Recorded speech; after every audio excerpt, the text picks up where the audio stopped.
स्वागत है सूरज क्लासेस में। आप लोगों के लिए क्या है, अच्छे क्वेश्चंस। कौन से क्वेश्चन बच्चों जो पेपर में आने ही वाले हैं, पूरी गारंटी के साथ है। बस इन क्वेश्चनों को पढ़िए और आप कहोगे सर मैंने क्वेश्चन पढ़े और ये क्वेश्चन नहीं आए तो, अरे आएंगे ना। अब आप क्वेश्चन के थोड़े बहुत पैटर्न चेंज होते हैं बच्चों, लेकिन अगर आप टॉपिक को समझ लोगे तो पूरा क्वेश्चन समझ आ जाएगा। सबसे पहला क्वेश्चन क्या लिखा है, शतरंज के खिलाड़ी। अब देखिए क्वेश्चन लिखने में मेरे साथ, क्योंकि मुझे पॉज करके क्वेश्चन जिसने नहीं लिखे ना और चैनल सब्सक्राइब नहीं किया उसे अगली वीडियो नहीं मिलेगी बच्चों। एसएसटी के भी क्वेश्चन आएंगे, हिंदी के भी आएंगे, इंग्लिश के भी आएंगे और अभी हिंदी का मैं ग्रामर क्वेश्चन भी बताऊंगा जिससे आप पास हो जाओगे। जो 4-5 क्वेश्चन लिखा है ना, ये 5 क्वेश्चन मान लो 3-3 नंबर के आएंगे। कितने हो गए आपके, छोटे छोटे समझो। 3 अगर आपने 5 क्वेश्चन पे अटेम्प्ट कर लिए कितने हो गए, 15 यहाँ हो गए। अभी मैं आपको 20 नंबर की ग्रामर करा दूंगा, कितने हो गए आपके 35। पास होने के लिए तो कुछ चाहिए नहीं भाई, 500 कितने पे हो जाओगे और मेहनत करने की जरूरत ही नहीं है। सिर्फ ये वीडियो देख लो और एक वीडियो और दूंगा 5-7 मिनट की, वो भी देख लेना बच्चों। 2 वीडियो में पास हो। और अगर आप ये वीडियो पूरी देख लेते हो ना और इसके बिहाफ पे अगर आपने सारे क्वेश्चन अटेम्प्ट कर लिए तो आपके नंबर आने हैं। करना क्या है, क्वेश्चन अटेम्प्ट करने हैं। बच्चे करते क्या, क्वेश्चन छोड़ के आ जाते हैं। मैं आपको आंसर लिखने की 2 ट्रिक बताऊंगा। पहली ट्रिक, आंसर पता होने के बाद लिखना। दूसरी ट्रिक, नहीं पता होने के बाद भी ऐसा लिखना कि टीचर एग्जामिनर आपको नंबर दे ही दे। देखो पहली ट्रिक है, शतरंज के खिलाड़ी कहानी में मीर नामक पात्र। अब आपको नहीं पता पात्र क्या होता है ना, हिंदी में बच्चे कंफ्यूज होते हैं पात्र क्या होता है। चलो कोई बात नहीं, मुझे भी नहीं पता आपकी तरह, तो इतना आंसर ध्यान से लिख दोगे। मीर नामक पात्र का एक चारित्र दोष, मतलब हमें उसके बारे में बताना, उसे दोष, दोष माने क्या होता है, दोष माने कमी, उसी कमी के बारे में लिखना है। चलो मान लो हमें नहीं पता कौन है व्यक्ति, क्या कमी है ना, तो लिखेंगे शतरंज के खिलाड़ी कहानी में मीर नामक पात्र का एक, यहां तक तो लिख सकते हैं ना। तो आप समझो मेरी बात बच्चों, आधी लाइन मिल गई आपको। दोष मतलब क्या, कमी होगी। अब उसके चरित्र में क्या कमी थी, तो उसके चरित्र में कमी थी बच्चों, क्या कमी रहेगी बताओ। वो क्या करता हुआ, शरारत करता हुआ या पढ़ता हुआ लिखता हुआ। तो आपको इसको जानने के लिए क्या करना है, मेरा शतरंज वाला वीडियो देखना है। अगर नहीं अवेलेबल है या नहीं देख पाए आप लोग अभी तक, तो कुछ नहीं करना, चैप्टर एक बार पढ़ लो, ठीक है। लेकिन मैं आपको कमी बता रहा हूँ, किसी के अंदर भी 2 से 3 कमी है जो इसमें बहुत इंपॉर्टेंट है। पहला आलस, दूसरा लालच। 2 वर्ड सीख लो, क्या क्या, आलस और लालच। ये दोष सब में है। लालच तो कभी किसी में खत्म ही नहीं हुआ। किसी भी व्यक्ति को उठा लो आप, हर व्यक्ति के अंदर लालच और आलस है। तो ये 2 वर्ड लिख सकते हो ना। इसके अंदर लालच था, किस चीज का लालच याद है ना, कुछ शतरंज पे दाव लगाया था, वो दाव वाला लालच था। लेकिन इसे अच्छे से जानना चाहते हो शतरंज, देखो सब लोग जानते हैं शतरंज क्या होता है, जो नहीं जानते सुन लो। शतरंज होता है बच्चों चेस। अच्छा चेस में क्या करते हैं हम लोग, ये कोई भी खेल होता है उसमें क्या करते हैं हम लोग, बैटिंग करते हैं, मतलब पैसा लगाते हैं। पैसा लगाने का मतलब क्या है कि वो पैसा लगा रहा होगा या कुछ चीजें दाव पे रख रहा होगा। किस क्यों रखेगा दाव पे, क्योंकि उसके मन में क्या था, लालच था, इसीलिए, ठीक है। अब दूसरा, बहादुर घर में फिरकी का नाश्ता रहता था, मतलब फिरकी की तरह नाश्ता रहता था। अभी बताइए फिरकी क्या है, हमें फिरकी का मतलब नहीं पता, पर ये पता है क्या कर रहा है, नाच रहा है क्या डांस करता था, नहीं। हमने बहादुर वाला चैप्टर पढ़ा है। बहादुर शरारती था, क्या था, शरारती। कभी भैंसों को मारना, कभी पेड़ों पे चढ़ना, शोर मचाना, टाइम से ना खाना पीना, खेलना कूदना, ये सब उसकी क्या थी, इसे नाचना कहा गया। इसे क्या गया बच्चों, नाचना। तो बताना है कि बहादुर अपने घर में मतलब ये मतलब नाश्ता नहीं देखना, बहादुर अपने घर में सारा टाइम खेलता कूदता रहता था, फिर जंगलों में जाता था, पेड़ों पे चढ़ता था, इसीलिए इसमें नाचने की बात की गई है। और आपको ध्यान रखना बच्चों, पूरे चैप्टर में गारंटी दे रहा हूं क्वेश्चन पेपर में बहादुर क्वेश्चन आएगा। बहादुर क्या था सुन लो, बहादुर एक शरारती बच्चा था, वो अपने जानवरों को मारता था। अपने गुस्सा, जब उसकी मम्मी से मारती थी, उसे पेड़ों पे चढ़ने को मना करती थी, तो कई बार उससे भी जानवरों को मारता था और उसकी मम्मी से हमेशा पेड़ों से पे चढ़ने से मना करती थी। और एक बार उसने क्या किया, कुछ पैसे लेके, कितने पैसे थे बताओ, 2 रुपए। 2 रुपए लेके क्या हो गया, 9-2-11, मतलब गायब हो गया। कहां पर, कहां भाग गया था, गोरखपुर।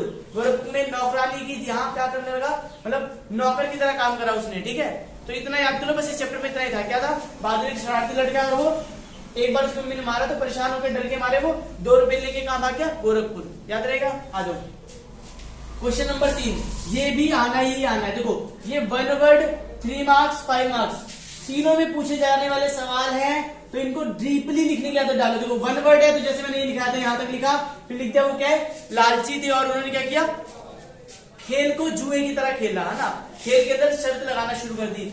अगर बहादुर वाला आ जाए तो क्या करना है, इतना लिखना ही लिखना, प्लस लिख देना वो क्या, उसकी पूरी कहानी शॉर्ट लिख दो कि बहादुर एक क्या था, शरारती लड़का था, अपनी मम्मी की बात नहीं मानता था वो, और ना उसे बाद में भुगतना पड़ा, उसे नौकरी करनी पड़ी, वो भी दूर शहर में जाना पड़ा, ठीक है। अब आ जाओ तीसरे पे। अब मैं इसको 2 तरीके से लिखना सिखाऊंगा। पहले देखो, नाखून काटने से क्या होता है, सब बच्चे देखो, पहले आप बताओ नाखून काटने से क्या होता है। हमने चैप्टर तो पढ़ा है, पर नाखून काटने से होता क्या है। देखो हमको पता है नाखून अगर हमारे होंगे तो नाखून में क्या बढ़ जाएगी, गंदगी बढ़ जाएगी ना, बढ़ जाएगी। नाखून जो है हमारे लिए बहुत नुकसानदायक है, क्योंकि इससे हमें बॉडी में स्क्रैचेस, दूसरे को इंजरी हो सकती है, इसलिए हमें नाखून काटनी चाहिए। तीसरा, मनुष्य की बार्बरता, मतलब घटी कहाँ है। देखिए आप देखिए पहले मनुष्य क्या थे, बहुत सारे प्रयोग थे।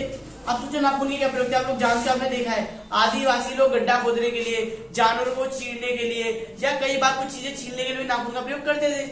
बट अब नाखून का प्रयोग कम हो गया है, क्योंकि अब हमने चाकू बना लिए, नाइफ बना ली, हर चीज के लिए अलग अलग क्या है हमारे पास, टूल अवेलेबल है। समझ आ रहा है। अब आते हैं, वह तो बढ़ती जा रही है, नाखून क्यों बढ़ते हैं बताओ। नाखून इसलिए बढ़ते हैं ताकि हम इनसे कोई मदद करना हो, हमें कोई चीज करना हो, जैसे मान लो हमें छीलना हो, या हमारी बॉडी में कभी कुछ भी करनी हो ना, कई बार किसी शिकार को मारना हो, तो इन चीजों में हम प्रयोग कर सके। लेकिन अब हमें इसका प्रयोग नहीं रह गया, कुछ बच्चे इन चीजों के लिए भी क्या आ गए, जैसे चाकू आ गया है, बॉडी के रैशेस हैं, या मान लो किसी जानवर को मारना है या गड्ढा खोदना है, तो हमने सबके लिए अलग अलग हथियार बना लिए, इसलिए नाखून का प्रयोग कम हो गया है, लेकिन नाखून बढ़ते जरूर है। नाखून क्या है, बढ़ते हैं। चौथा, सबसे इंपॉर्टेंट क्वेश्चन दे रहा, सबसे इंपॉर्टेंट चैप्टर है लेखक मदर टेरेसा। देखो मदर टेरेसा चैप्टर नहीं समझ आता बच्चों को, एक वर्ड में समझा रहा हूँ। मदर कौन है, आप अपनी मदर को याद कर लो, याद कर लिया। अब मदर का काम क्या होता है बताओ फटाफट से। मदर का काम है दया भाव। क्या काम है, दया भाव। मदर टेरेसा के अंदर भी क्या था, दया भाव था। वो क्या करती थी, देखो वो अपने हॉस्पिटल के अंदर मदर की तरह बिहेव करती थी, ना कि डॉक्टर की तरह। सभी लोगों का इलाज करती थी, सभी लोगों का, और उनसे बातचीत। देखो कोई बीमार है, आप लोग परेशान हो, मैं परेशान हूँ, सबको क्या करना होता है, कोई चाहिए तो जिससे बातचीत कर सके, अपने दुखों को बांट सके। मदर टेरेसा उनसे प्यार से बात करती थी। उनसे बातचीत करने के उपरांत किस प्रकार की दीवारों के बारे में सोचता रहा। ठीक है, देखिए कई लोग ना अपने जीवन में बंध के रह गए हैं, क्योंकि उनके साथ बात करना नहीं। लेकिन जब मदर टेरेसा बात करती थी उनसे, तो काफी खुल जाते थे वो, और वो काफी खुश हो जाते थे।